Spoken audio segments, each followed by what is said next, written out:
स्वागत है आपका चाय टाइम क्राइम में, जहां आपके फेवरेट थ्रिलिंग और डेयरिंग कहानियां जिंदा होती है। मैं हूं सई। और मैं हूं आपका स्टोरी टेलर निक्षय मौर्य। आज हम बात करेंगे एक ऐसी आदमी की जो एक कहानी के लिए जीता था, मिथिलेश कुमार श्रीवास्तव, यानी कि नटवरलाल। एक कॉन मैन जिसने ताजमहल को 3 बार, रेड फोर्ट को 2 बार और इवन इंडियन पार्लियामेंट को बेच डाला। ओह, और सुनो, इस आदमी ने जेल से 10 बार भागने का रिकॉर्ड बनाया है। एक ऐसी कहानी जो एक साथ थ्रिलिंग और अनबिलीवेबल है। तो अपनी चाय का सिप लो और चलो इस कहानी में डूब जाते हैं। नटवरलाल यानी मिथिलेश कुमार श्रीवास्तव का जन्म हुआ 1913 में बिहार के एक गांव में। पर उनका बचपन भी उनकी कहानी की तरह ही एक पहेली है। कुछ लोग कहते हैं कि वो एक आम फैमिली से थे, तो कुछ मानते हैं कि वो एक जमींदार घराने के थे। ये तो क्लियर है कि वो एक ब्राइट स्टूडेंट थे, पर मैथ्स में थोड़े कमज़ोर।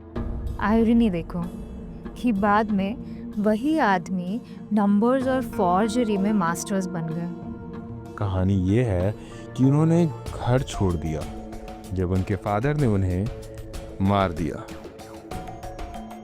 वो समहाउ कलकत्ता पहुंच गए और फेक डॉक्यूमेंट्स के जरिए कलकत्ता यूनिवर्सिटी में एडमिशन ले लिया। और यहाँ से उनकी छल कपट की दुनिया शुरू हुई।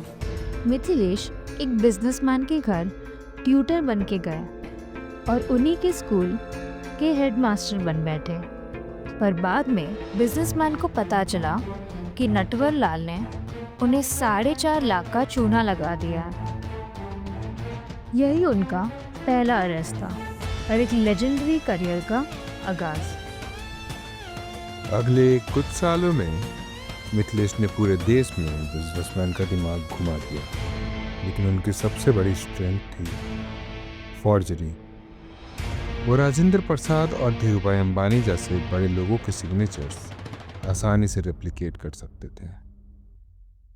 पर उनका सबसे फेमस कौन था? इंडिया के नेशनल मॉन्यूमेंट्स बेचना। ताजमहल को 3 बार, रेड फोर्ट को 2 बार, राष्ट्रपति भवन को 1 बार और इवन पार्लियामेंट को 545 एमपीज के साथ बेच दिया।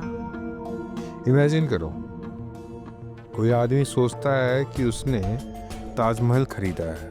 नटवरलाल ने एकदम लेजिट दिखाने वाले ओनरशिप पेपर्स बना दिए और लोगों को कन्विंस कर दिया। विक्टिम्स सिर्फ आम लोग नहीं, पर बड़े बिजनेसमैन एंड इवन फॉरेनर्स भी थे। उनका करिश्मा और चार्म उनका असली वेपन था। अब जेल से भागने की बात करें तो नटवरलाल का रिकॉर्ड अनमैच्ड है। उन्होंने जेल से 10 बार एस्केप किया। उनका कहना था, जेल मुझे नहीं रोक सकती, हमेशा एक करप्ट कॉप होगा जो मेरी मदद करेगी। उनका सबसे फेमस एस्केप था 84 साल की उम्र में, जब उन्हें कानपुर जेल से एम्स हॉस्पिटल ले गए। वो एक व्हीलचेयर छोड़ के गायब हो गए। एक 84 साल का आदमी पुलिस को चकमा दे गया। इतनी प्लानिंग और क्लेवरनेस वो हमेशा एक कदम आगे रहते थे। और उनकी डेथ भी एक मिस्ट्री ही है। कुछ कहते हैं कि 1996 में उनका देहांत हुआ, पर उनके लॉयर्स कहते हैं कि वो 2009 तक जिंदा थे। सच क्या है किसी को नहीं पता। नटवरलाल को लेके एक इंटरेस्टिंग चीज़ है उनकी इमेज। पुलिस के लिए वो एक क्रिमिनल थे जिन पे 100 से ज़्यादा केसेस और 113 साल की सजा थी, लेकिन अपने गांव में उन्हें एक हीरो माना जाता है। हाँ, कुछ लोग कहते हैं कि उन्होंने अपना कॉन मनी गांव के लोगों में बांटा। आज भी उनके गांव के लोग उनका डिफेंस करते हैं। उन्हें एक मॉडर्न डे रॉबिन हुड बोलते हैं। ये डुअलिटी उनकी कहानी को इतना इंट्रिगिंग बनाती है। एक तरफ सिस्टम के अगेंस्ट रिबेलियन और दूसरी तरफ एक चार्मिंग कॉन आर्टिस्ट की कहानी। नटवरलाल की कहानी इंडियन पॉप कल्चर में अमर हो गई है। मूवीज़ जैसे मिस्टर नटवरलाल, राजा नटवरलाल और बंटी और बबली उनसे इंस्पायर्ड है। उनकी कहानी सिर्फ क्राइम के बारे में नहीं है, पर एक आदमी के विट, चार्म और डेयरिंग की भी है। लव हिम और हेट हिम, उनकी कहानी एक बात ज़रूर सिखाती है कि कभी कभी सच और झूठ के बीच एक बहुत पतली सी लाइन होती है। तो ये थी आज की चाय टाइम क्राइम। आपको क्या लगता है, नटवरलाल एक विलन था या एक जीनियस?